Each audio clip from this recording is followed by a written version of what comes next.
Hello student, welcome back to my channel my ideal class. और students, आज से हम क्लास 12th की फिजिक्स शुरू कर रहे हैं जो कि आपके 2022 और 23 के बच्चों के लिए है। तो स्टूडेंट, आप तैयार हो जाइए और बिल्कुल जुनून के साथ तैयार होइए। और हम स्टूडेंट आपको बता दें कि हमने इस बैच का नाम जुनून बैच 2022-23 रखा है। तो हम आपको ये बताना चाहते हैं कि आज हम इस क्लास में ज़्यादा कुछ पढ़ने वाले नहीं हैं, लेकिन जो आपका फिजिक्स का कंसेप्ट है, यानी जिसका आप यूज करने वाले हैं आगे चल के, उसको हम 1-2 दिन 4 दिन क्लासों में एडजस्ट करेंगे। तो बस यही चीज़ें हम इस पे जो जानेंगे। और इन क्लासों को आप मिस ना कीजिए, क्योंकि जब तक आपको ये कंसेप्ट नहीं आएगा तो आपको ये फिजिक्स एक भी समझ में आगे नहीं आने वाली है, क्योंकि यहीं से न्यू बनती है। तो आज हम इस वीडियो में आपके फिजिक्स की जो मैथ यूज होती है उसी को पढ़ेंगे। तो स्टूडेंट, हम आपको बताएं कि हमने इस वीडियो का नाम जो है फिजिक्स वाली मैथ दिया है। यानी हम इस वीडियो में पूरी तरह से, यानी इस क्लास में हम क्या पढ़ेंगे, जो फिजिक्स में यूज होने वाली मैथ है उसको यूज करेंगे, उसको पढ़ेंगे। और ये 2 तरह की मैथ है आपकी, जिसमें अवकलन है और समाकलन है। तो हम अवकलन में पहले आज इस क्लास में अवकलन पढ़ेंगे। तो देखो भैया, सबसे पहले आपका चालू होता है अवकलन। अब सबसे पहले बड़ी बात आती है कि आखिरकार ये अवकलन है क्या। तो अवकलन वैसे देखा जाए तो बायो वाले बच्चों को थोड़ा सा दिक्कत होने वाली है, यानी कि उन्हें ये नया शब्द लग रहा होगा। लेकिन मैथ वालों को तो ये पढ़ना ही पढ़ना है। मैथ वाले क्या है कि इन्हें पढ़ते ही पढ़ते हैं, और तो उन्हें तैयार होता है। और शायद उन्होंने 11वीं की क्लासों में पढ़ा भी होगा, और नहीं पढ़ा है तो अपना 12वीं में एडजस्ट कीजिएगा, तैयार कर लीजिएगा। और इनके जो अवकलन के जो सूत्र हैं वो सूत्र बता दिए जाएंगे यहाँ, लेकिन कोई डेरिवेशन आपके अवकलन के कराया नहीं जाएगा। यानी आपको मात्र क्या बताया जाएगा, सूत्र बताया जाएगा कि अवकलन में कौन सा सूत्र कहाँ लगना है। बाकी आप ये कहें कि सर आप जो है इनका डेरिवेशन करके दिखाइए कि आखिरकार ये सूत्र निकला कहाँ से है, ये ना पढ़ाया जाएगा। क्योंकि मात्र हमें फिजिक्स वाली मैथ में पढ़ना क्या है, मात्र मैथ पढ़नी है कि आखिरकार ये यूज कैसी होगी आगे चल के। तो आप अगर ये नहीं सीखते हैं तो आगे आपके डेरिवेशन नहीं आएंगे समझ में, या फिर कोई ऐसा न्यूमेरिकल आ सकता है जो आपके जिसमें अवकलन का यूज हो, वो समझ में नहीं आ सकता है। इसलिए इसको हम क्या करेंगे, पहले सीखेंगे। तो देखिए, अगर आप पूछें कि आखिरकार ये अवकलन होता कब है, तो देखिए अवकलन जो है 2 राशियों के बीच में होता है। यहाँ पे आप लिख देंगे कि 2 राशियों का सापेक्षिक परिवर्तन होता है।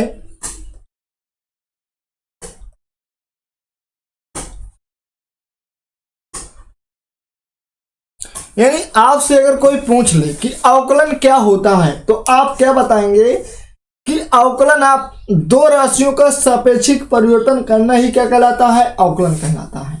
आपको 2 राशियां दी जाएंगी, उन दोनों राशियों में जो सापेक्षिक परिवर्तन करते हो उसे हम क्या कहते हैं, अवकलन कहते हैं। और अवकलन किया कैसे जाता है, तो देखिए अवकलन में डिफरेंशियल आता है, यानी कि इसका लिखने का तरीका समझ लेते हैं हम थोड़ा सा, कि आखिरकार अवकलन को लिखेंगे कैसे। देखिए, लिखने का तरीका ये है कि जब सबसे पहले आपको क्या लिखना है, d/d। इसका मतलब क्या होता है, डिफरेंशियल। ठीक है, डिफरेंशियल यानी कि अवकलन का ये प्रतीक माना जाता है कि इस तरह आप इसको लिखेंगे। अब 2 राशियां आपको मिलेंगी। 2 राशियां कैसी होंगी, एक होगी जिसके सापेक्ष करेंगे और एक होगी जिसका करेंगे, यानी एक का अवकलन करेंगे और एक के सापेक्ष करेंगे। 2 राशियां दी जाएंगी, एक के सापेक्ष करेंगे और एक का किया जाएगा। पहले पढ़ा कुछ, देखिए ध्यान से। जिसके सापेक्ष आप करेंगे उसे आप कहाँ लिखेंगे, नीचे लिखेंगे। जिसके सापेक्ष आप करेंगे उसे कहाँ लिखेंगे, नीचे करेंगे। जिसके सापेक्ष किया जाएगा उसे आप कहाँ लिखेंगे, नीचे लिखेंगे। नीचे वाले डी के बगल में लिख देंगे। जिसके सापेक्ष आप अवकलन करना शुरू करेंगे, मान लीजिए कोई सवाल आपको दिया जाएगा और कह दिया जाए कि x के सापेक्ष अवकलन कीजिए, तो आप x को कहाँ लिखेंगे, नीचे लिखेंगे। मान लीजिए y दिया है, उस पे x और y दोनों दिए हैं, 2 चर दिए हैं, 2 राशियां दिए हैं। उस सवाल वाले ने कहा कि आप x के सापेक्ष y का क्या कीजिए, अवकलन कीजिए। तो आप x को तले लिख देना और y को कहाँ लिख देना, ऊपर। यानी यहाँ पे क्या लिखेंगे, जिसका करना है। जिसका आप अवकलन करना उसे ऊपर लिख देना, जिसके सापेक्ष करना उसे नीचे लिख देना। ये तो हो गई लिखने वाली बात। अवकलन होता किनके बीच है? दो राशियों के सापेक्षिक परिवर्तन को हम क्या कहते हैं? अवकलन कहते हैं। दो राशियों के बीच में होता है अवकलन।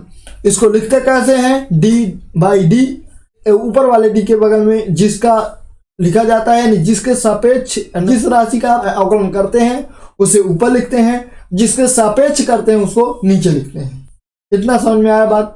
तो देखिए इसका थोड़ा एग्जांपल समझते हैं तो और आपको अच्छी तरह से समझ में आ जाएगा। जैसे आपको किसी ने एक सवाल दिया कि y का अवकलन x के सापेक्ष लिखिए, x के सापेक्ष लिखिए या फिर कीजिए, तो आप उसको कैसे लिखेंगे? सवाल हमारा कहता है कि y का अवकलन x के सापेक्ष कीजिए। तो देखिए ध्यान से समझिए आप, सवाल हमारा कहता है कि y का अवकलन कीजिए किसके सापेक्ष? x के सापेक्ष। आपको कुछ नहीं करना है, क्या लिखना है? अवकलन का प्रतीक लिख लेना है d/d। अब ध्यान से देखना है आपको, यहाँ हमने क्या बताया कि जिसके सापेक्ष करना है, जिस राशि का अवकलन करना है उसे आप कहाँ लिखेंगे? ऊपर लिखेंगे। ऊपर क्या लिखेंगे? y का अवकलन करना है ना हमें, तो y का करना है तो ऊपर लिख दिया जाएगा। किसके सापेक्ष करना है? x के सापेक्ष करना है, उसे कहाँ लिख देंगे आप? नीचे लिख देंगे। तो हमें उम्मीद है कि आपको ये बात समझ में बढ़िया आई होगी, और यदि नहीं आई है तो आप इस वीडियो को बैक करके फिर से देख लीजिएगा। देखिए एक और एग्जाम्पल समझ लेते हैं तो और अच्छी तरह समझ में आएगा आपके। जैसे आपको और एक सवाल दे दिया गया कि z का अवकलन y के सापेक्ष कीजिए,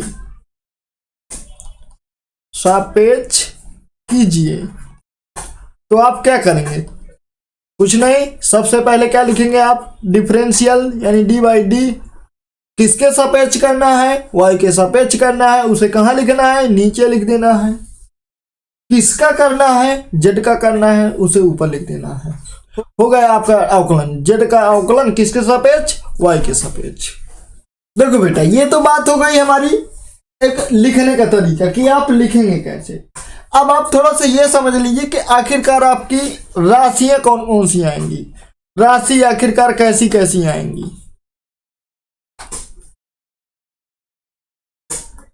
तो देखिए राशि आप कक्षा 9 से पढ़ते चले आए हैं कि राशि आपकी कितनी होती है? 2 होती है। कैसी कैसी होती हैं? एक होती है चर राशि और एक होती है अचर राशि। एक होती है चर राशि और एक होती है अचर राशि। अब भैया अचर राशि और चर राशि क्या होती है? देखो समझ लो ध्यान से। चर राशि में जितने भी आपके a से z तक की कोई भी संख्या आती है, यानी बीजगणित की जितनी भी संख्याएं आती हैं वो सब चर राशि होती हैं। और अचर के अंतर्गत जितनी भी आपकी संख्यात्मक संख्याएं आती हैं, यानी गिनती वाली संख्याएं आती हैं, वो सब क्या होती हैं? अचर राशि होती हैं। लेकिन फिजिक्स की मैथ ये कहती है कि आप चर राशि किसे मान लीजिए? आपके बीजगणित में जितने भी x वाली संख्याएं हैं, कौन सी वाली? x वाली संख्याएं, वो सब क्या है? चर राशियां हैं। और इसके बाद जो गिनती वाली संख्या बचती है वो सब क्या है? अचर राशियां। तो देखिए जब आप अवकलन करेंगे, ध्यान से समझना है, जब आप अवकलन करेंगे चर राशियों का तो उनका सूत्र लगेगा, और यदि आप अवकलन अचर राशियों का करेंगे तो उनका अवकलन 0 होगा। तो हम इनका सूत्र लिख लेते हैं और फिर इसके बाद इनका जो है एग्जांपल समझते हैं। तो आपको यह सूत्र नोट कर लेना है। देखिए लिख रहे हैं हम कि d/dx x के पावर n का अवकलन जब आप करेंगे आप, तो आपका आएगा यहाँ पे n x के पावर n-1। तो हम इसको साफ कर देते हैं और इसको थोड़ा सा ऊपर कर लेते हैं, तो इसके बाद एग्जांपल देखेंगे तो बढ़िया समझ में आएगा आपको।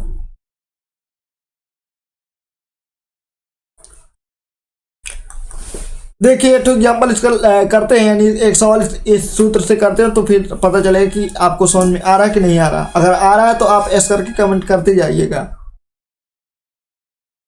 जैसे आपको एग्जांपल दिया गया एक तो कि y बराबर 3x² प्लस 2x प्लस 5।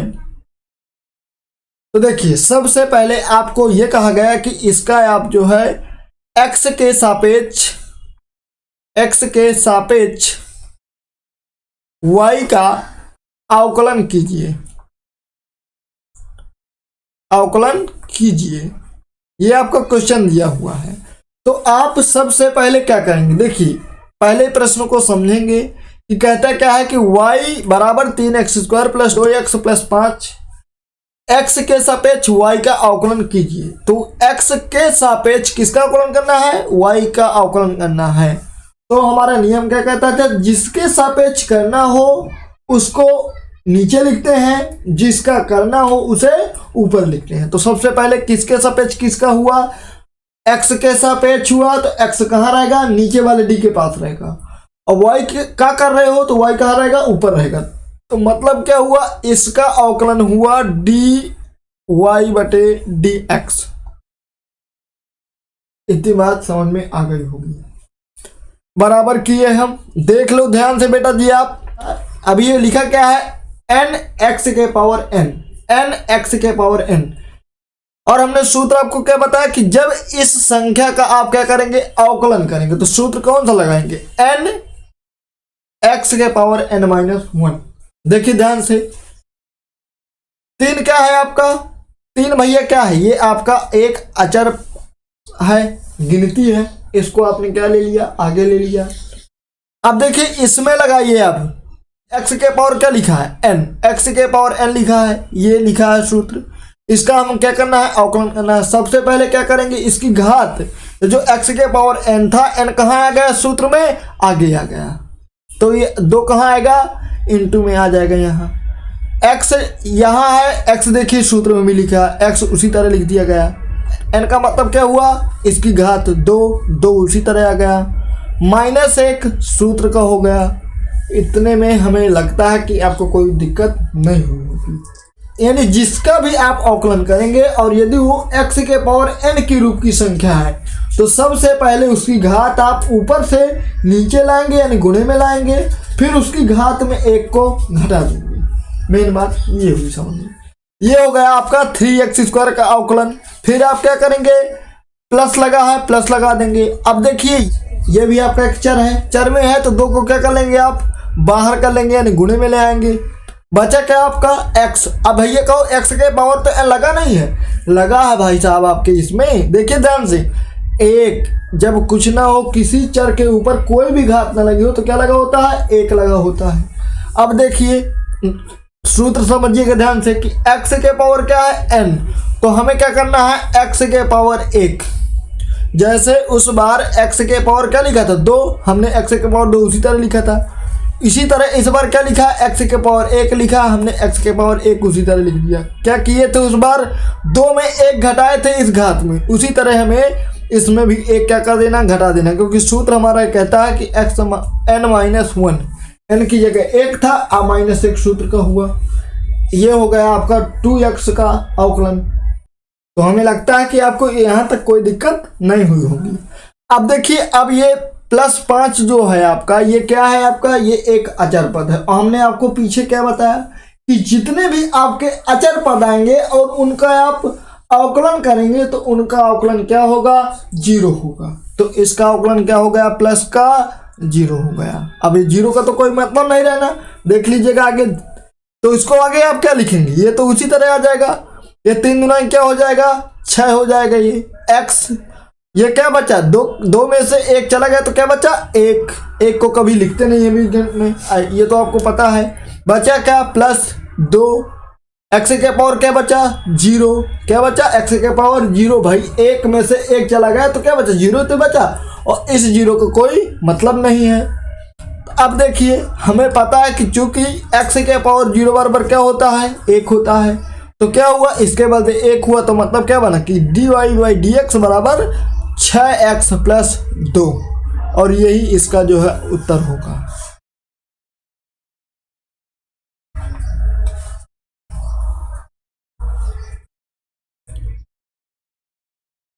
तो हमें उम्मीद है कि आपको ये सवाल बढ़िया समझ में आया होगा, और यदि नहीं आया है तो आप इस वीडियो को बैक करके फिर से देख लीजिएगा। देखिए एक एग्जाम्पल हम और देख लेते हैं, तो और अच्छी तरह से आपको आ जाएगा। देखिए जैसे एक सवाल आपको दिया गया कि s बराबर t + t+1 का होल स्क्वायर। इसका कह दिया गया आपको कि आप क्या कीजिए, इसका अवकलन कीजिए। तो आप क्या करेंगे, सबसे पहले आप क्या करेंगे, देखिए s का ही करना है ना, हमें किसके सापेक्ष करना होगा, जाहिर सी बात है कि t के सापेक्ष करना होगा। देखिए क्या लिखेंगे इसको, ds/dt। ऐसा क्यों लिखे हम, क्योंकि किसके सापेक्ष किसका कर रहे हो, s का अवकलन t के सापेक्ष कर रहे हैं, t के सापेक्ष s का अवकलन कर रहे हैं, इसलिए क्या लिखेंगे, ds/dt। यहाँ पे आप लिखेंगे,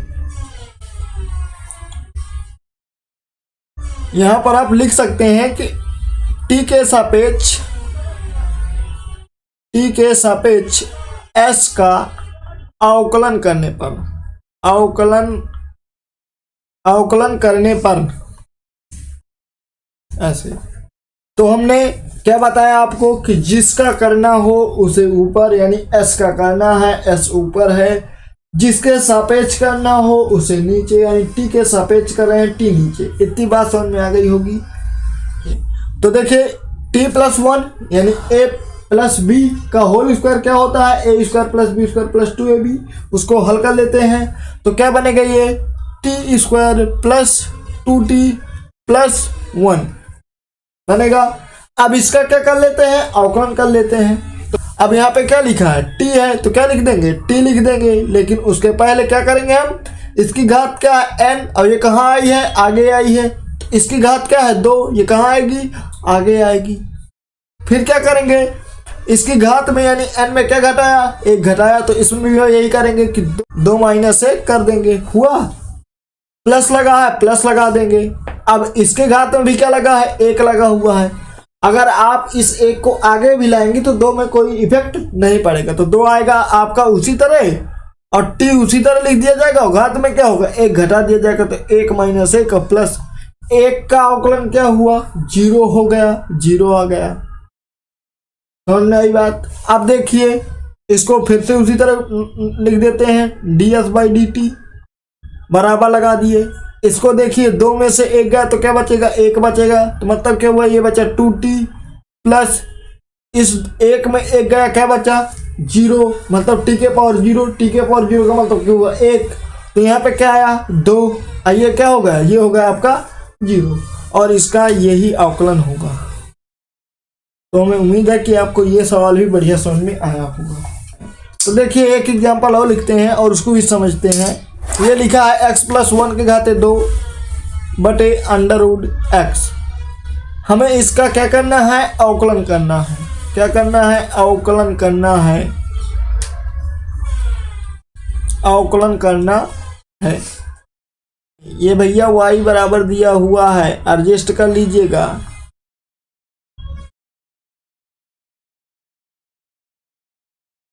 थोड़ा सा हम भावुक हो गए थे।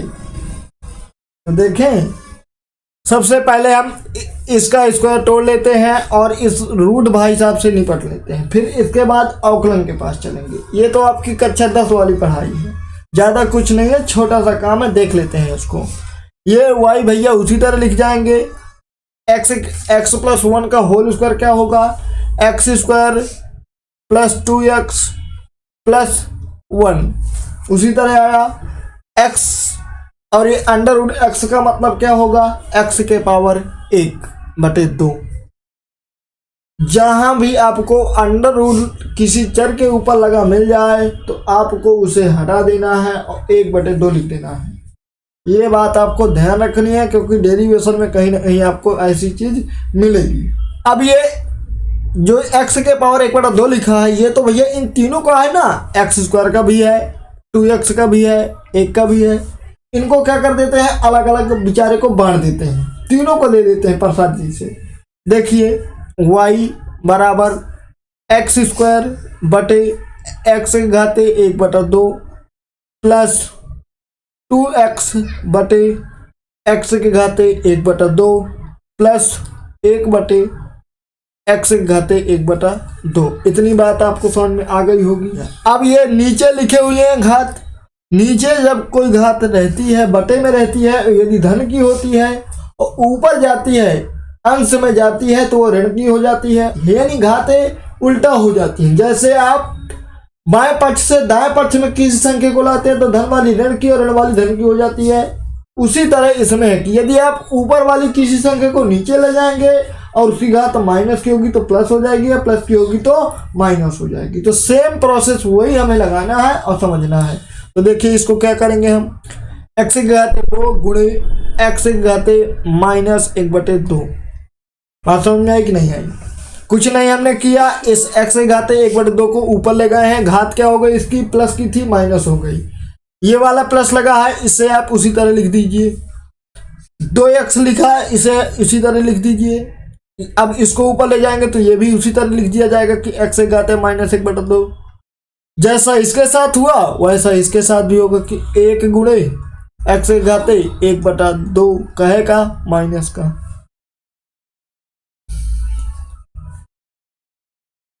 कहे का माइनस का।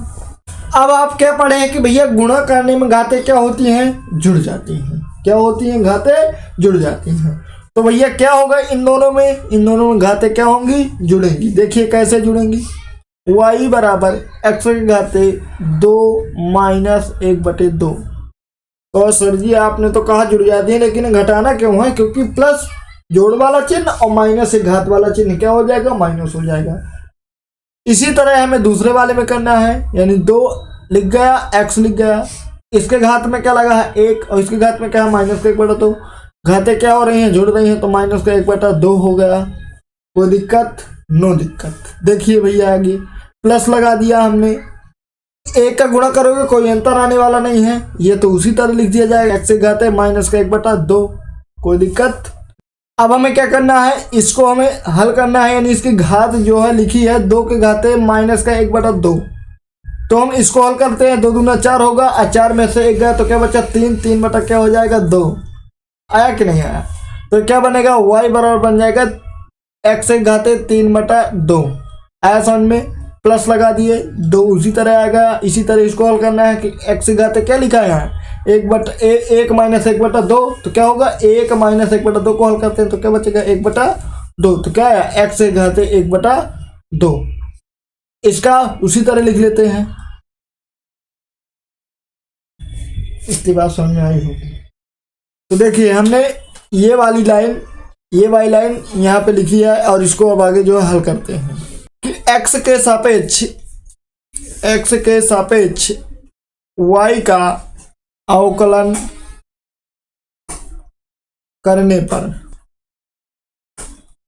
ठीक, किसके सापेक्ष किसका हो रहा है, x के सापेक्ष y का, मतलब क्या हुआ dy/dx। अब समझिए ध्यान से भैया, ये क्या लिखा है x की घात 3/2, यानी x के पावर n का सूत्र इस पे लग रहा है। इसका सूत्र क्या है, x के पावर n, घात में इसके n, तो n का मान क्या हुआ 3/2। इस पे सेट कीजिए सीधे, क्या होगा n का मान 3/2 हो गया। उसी तरह है हमारा, यानी घात ऊपर थी 3/2, कहाँ ले आए, आगे ले आए, x लिखा है, सूत्र में भी देखिए x लिखा है, उसी तरह x आ गया। घात में क्या 3/2, यानी n का मान 3/2 है ना, उसे उसी तरह लिख दिए। अब क्या कर दिए, एक किसमें घटा दिए, प्लस लगा है प्लस लगा दिए। इसी तरह इसमें करना है, ये 2 तो उसी तरह आ गया, ये वाला तो 2 उसी तरह आया, गुणा लगा दिया हमने। अब ये घात है ना, इस घात को कहाँ लाना है, आगे ले आना है। x लिखा है, x उसी तरह लिख देना है, और इस घात में क्या कर देना है, हमें 1 घटा देना है। कोई प्रॉब्लम, प्लस लगा दिए। इसके बाद अब देखिए ये क्या लिखा है, x घात -1/2, यानी इसकी घात क्या आएगी, आगे आ जाएगा -1/2, और क्या बचेगा x, और घात में क्या घटा देंगे इसके 1, तो ये बनेगा -1/2 -1।